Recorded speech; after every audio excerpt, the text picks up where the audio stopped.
Hello everyone and welcome to Mountain Lake Journal. I'm Tom Halleck. This week Canada has become the second and largest country in the world to legalize marijuana.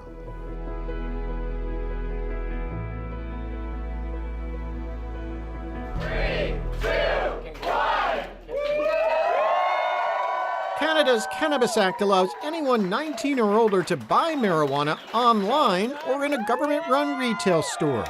Canadian law sets a 30-gram limit on how much people can buy or possess in public. That's just over an ounce. But there's no limit on how much Canadians can possess in their homes. And on the highways, Canada will test drivers' blood to make sure they aren't impaired if they've been using marijuana. At the border, it remains illegal to bring marijuana into the U.S., and many Canadians may not realize they can be denied entry into the states if they admit to using marijuana. Marijuana is illegal to bring across the border, and it remains against the U.S. federal law, so do not bring marijuana across the border. The Champlain port of entry is one of the busier port crossings in the country, seeing more than 3 million travelers a year. It is a U.S. federal law, so if we come across people in the possession of the marijuana or under the influence, we're going to take immediate action.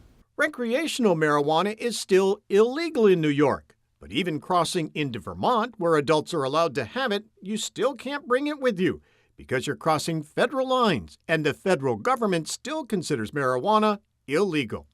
And while many travelers won't face extra questions at the port of entry, if a canine finds marijuana residue, officials say travelers should expect to get searched. Those caught with marijuana in their car will be issued a ticket. My best advice to people going into Canada to use marijuana is you're guaranteed to come back and meet a U.S. law enforcement officer. So do not have marijuana on you and don't be impaired under marijuana. After passing through the port of entry, patrols are left up to New York State Police or the Clinton County Sheriff's Department, who have drug recognition officers specially trained to know if a driver is operating under the influence. And while operators aren't allowed to drive high, passengers may be in the clear as long as they finish before the border. Recreational marijuana is legal in 9 states in the U.S., and New York lawmakers will consider whether to legalize it here as early as next year. Medical marijuana, on the other hand, became legal in New York 4 years ago, and the number of patients using it in the North Country has quadrupled since a new operator took control of the dispensary in Plattsburgh this past spring. Fred Winchell is one of those patients. He suffers from chronic pain. His doctors recommended he try medical marijuana, which he has for the past 3 months, visiting Curaleaf, the state-regulated dispensary in Plattsburgh. The vape I do in the morning when I start to feel uncomfortable or if I'm stiff getting up, and then the vape in the evening, and then the tincture before bed, the CBD tincture before bed. Tincture is a drop.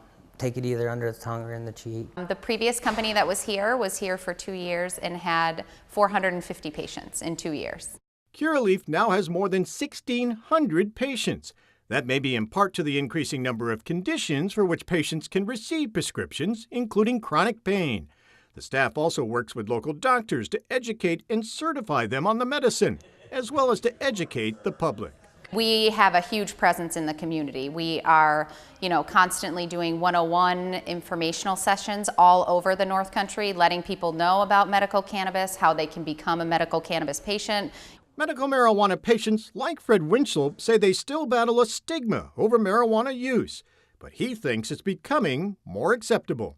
There is a lot of research done, and they're starting to open their eyes more to that it's not just a get-high drug. There's a lot of medical uses for it, and they're not as addictive, they're not as harmful to the body,